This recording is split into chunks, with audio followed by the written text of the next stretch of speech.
Hai manusia, balik lagi dengan saya Adin Isnur dan pada video ini kita akan ngobrolin tentang bahas buku. Buku apa yang akan kita bahas? Ini dia bukunya. Bukunya Mark Manson, Sebuah Seni untuk Bersikap Bodoh Amat.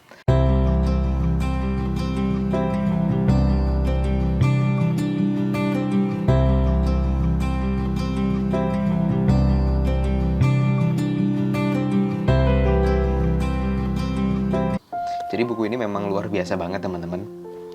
Kenapa luar biasa? Karena kalau saya lihat di sini dari cetakan pertamanya itu adalah di tahun 2018 di bulan Februari, dan setahun kemudian di bulan Februari juga di tahun 2019 ini sudah mencapai cetakan ke-20.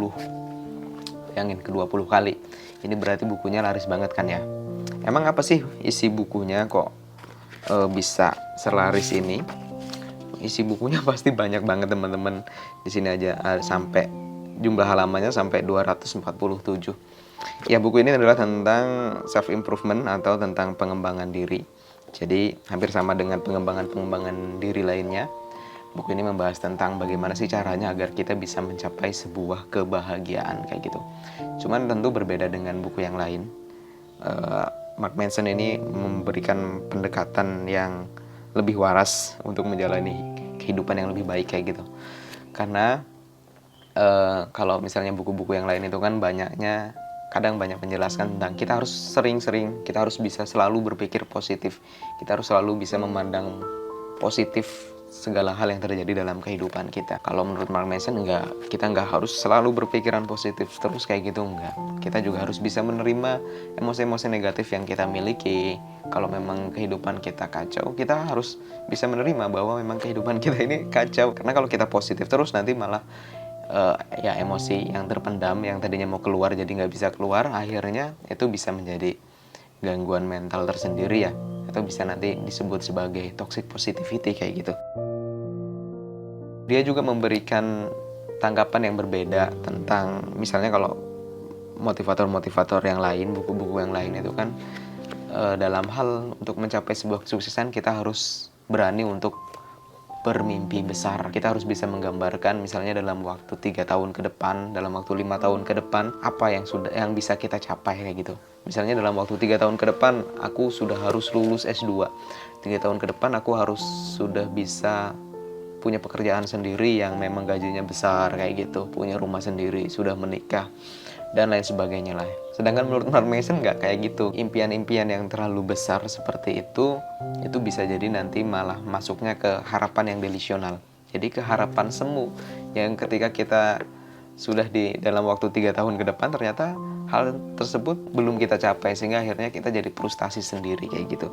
Jadi bukannya nggak boleh sih kita punya impian besar, tapi Mark Manson mengarahkan kita untuk bisa lebih berpikir realistis kayak gitu.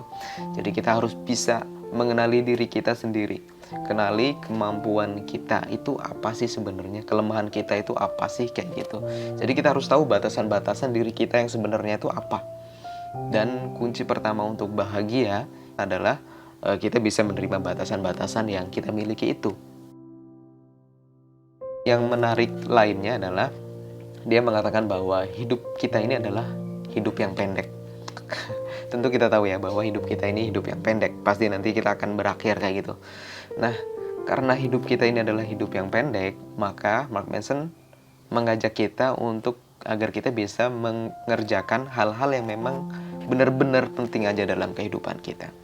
Karena kebanyakan dari kita sering banget terdistraksi dengan hal-hal yang nggak penting kayak gitu. Sehingga ini jelas bisa menguras energi kita. Kita jadi nggak bisa fokus pada hal yang memang benar-benar penting kayak gitu. Pada hal yang benar-benar memang kita butuhkan. Nah, Mark Manson ini mengajak kita untuk bisa bersikap bodoh amat kayak gitu. Untuk bisa bersikap bodoh amat pada hal-hal yang memang nggak penting itu. Nah, jadi mari kita coba belajar untuk menentukan prioritas hal apa sih yang sebenarnya penting dan hal apa yang nggak penting bagi diri kita, seperti itu. Dalam buku ini tuh banyak banget kisah-kisah inspiratifnya teman-teman, yang tentu bisa meningkatkan motivasi kita agar kita bisa belajar untuk bisa menerima diri kita apa adanya. Contoh kasus yang menarik banget ini adalah kisahnya Dave Mustaine. Dave Mustaine ini adalah seorang vokalis band dari band Megadeth teman-teman. Teman-teman pernah dengar nggak sih band Megadeth ini? Nanti kalau teman-teman penasaran bisa di-searching aja, didengerin lagunya seperti apa. Cuma yang pasti seperti ini teman-teman, band Megadeth ini adalah termasuk band yang sukses. Dia bahkan terkenal di seluruh dunia, album-albumnya mencapai kesuksesan dengan terjual lebih dari 25 juta kopi album di dunia ya. Yang membuatnya tentu digelimangi banyak harta dan juga dia memiliki ketenaran, popularitas, banyak fans. Ya kurang apa lagi lah ya. Kalau kita bertanya gitu, misalnya apakah dia sudah bisa merasakan kebahagiaan? Kalau kita berpikir, kalau menurut kita ya, mungkin seharusnya sih iya ya. Seharusnya dia sudah bisa mendapatkan kebahagiaan. Tapi ternyata enggak teman-teman. Dia mengatakan sendiri bahwa dia belum bahagia. Bahkan dia mengatakan bahwa dia masih dalam keadaan gagal teman-teman.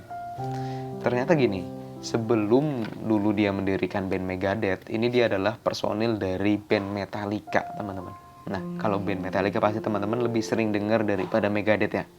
Jadi ketika Metallica dulu di awal-awal masih awal-awal lah ya. Ketika dia akan menandatangani kontrak di album pertamanya, ternyata Dave Mustaine ini dia tuh dipecat oleh Metallica. Dan setelah pemecatan itu tentu Mustaine menjadi marah ya. Jadi marah dan dia melampiaskan kemarahannya dengan hal yang bagus sih ya. Dia mendirikan band baru yang diberi nama Megadeth. Jadi ternyata pendirian band Megadeth ini berawal dari rasa sakit hatinya kepada teman-teman personil band Metallica, personil band lamanya kayak gitu. Dan dia mendirikan band Megadeth ini dia meniatkan diri bahwa suatu saat dia akan lebih sukses daripada Metallica. Dan suatu hari tentu dia ingin sekali membuat para personil Metallica, teman-teman lamanya ini menyesal karena telah memecat dirinya dari band Metallica ini. Harapannya seperti itu ya. Harapannya pingin lebih sukses dari band Metallica kayak gitu.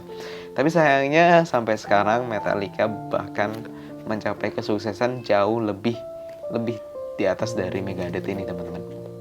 Nah, jadi kalau Megadeth tadi itu dia berhasil menjual 25 juta kopi album, Metallica ini berhasil mencapai 180 juta kopi album. Bayangin, jauh banget kan ya perbedaannya. Ya, Metallica jauh lebih baik dibanding Megadeth kalau kita lihat dari hasil penjualan albumnya ya.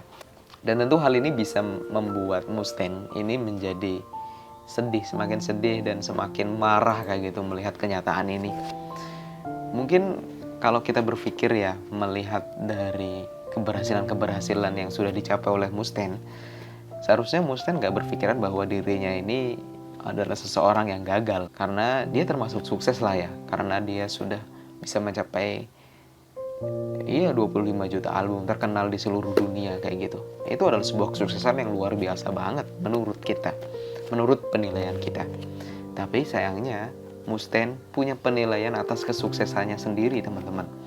Dan sayangnya nilai kesuksesan yang diberikan oleh Mustaine ini nampaknya terlalu tinggi, sehingga susah sekali untuk dia capai. Nah, sebenarnya kisah ini juga kita harus bisa mengambil hikmahnya. Kita harus bisa mengintrospeksi diri kayak gitu. Jangan-jangan selama ini kita merasa susah untuk mendapatkan kebahagiaan karena kita meletakkan kesuksesan tersebut, meletakkan standar kebahagiaan tersebut itu terlalu tinggi sehingga kita susah sekali untuk mencapainya kayak gitu. Nah, mungkin kita sering banget ya ngelihat selebgram, kita sering banget ngelihat artis-artis yang terkenal di media sosialnya. Karena kita terlalu sering melihat mereka, kita sering melihat standar kesuksesan dan standar kebahagiaan yang mereka buat. Jadi hal ini membuat kita tanpa kita sadari, kita juga lama-kelamaan kita mengadopsi standar tersebut. Lama-kelamaan kita memakai standar kebahagiaan mereka sebagai standar kebahagiaan kita juga. Kita meletakkan standar kesuksesan mereka sebagai standar kesuksesan kita juga. Padahal bisa saja standar yang mereka buat ini terlalu tinggi buat kita. Jadi wajar aja kalau kita jadi susah untuk mendapatkan kebahagiaan. Kayak gitu ya. Kenapa? Simple. Kembali lagi ke awal tadi. Karena kita belum mengenal diri kita. Karena kita belum mengenali batasan-batasan yang kita miliki. Jadi Dave Mustaine menekankan kepada kita agar kita bisa mengenali batasan-batasan apa aja sih yang kita miliki ini. Dan tentu dari banyaknya halaman di buku ini, 243 halaman. Teman-teman, isinya daging semua, tentu banyak banget lagi kisah-kisah inspiratif dan tulisan-tulisan yang menginspirasi di dalam buku ini. Waktu yang hanya beberapa menit ini tentu tidak bisa menjelaskan semua isi dari buku ini. Cuma yang pasti buku ini bagus banget, dan kalau teman-teman belum baca, teman-teman wajib banget baca. Untuk apa? Untuk bisa meningkatkan kebahagiaan kita tentunya ya. Untuk bisa, ya kita dapat banyak inspirasi lah dari buku ini, kayak gitu. Nah, segitu dulu mungkin video yang dapat saya buat pada kesempatan kali ini. Kalau teman-teman suka dengan penjelasan di video ini, teman-teman boleh klik like dan jangan lupa subscribe agar teman-teman gak ketinggalan video-video selanjutnya. Dan kalau teman-teman misalnya punya rekomendasi buku yang menarik lainnya, teman-teman boleh komentar aja di bawah. Dan kalau teman-teman misalnya juga pingin dibahasin buku apa untuk bahas buku selanjutnya, komentar juga di bawah teman-teman. Oke? Bye-bye.